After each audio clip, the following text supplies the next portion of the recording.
नखर आं बिखायाव थांदामदों नैबे बुहुमाव गोमसारफैदों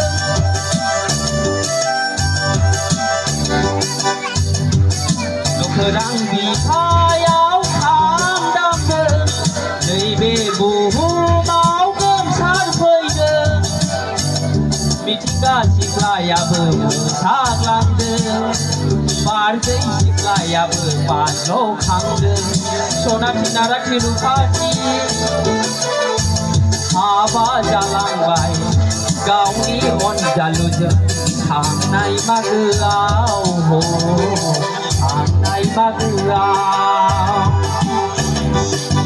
दिनैनि दिनाव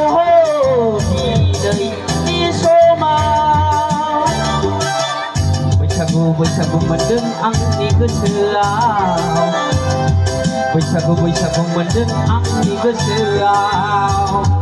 दिनैनि दिनाव दिनैनि समाव बैसागु मोनदों आंनि गोसोआव।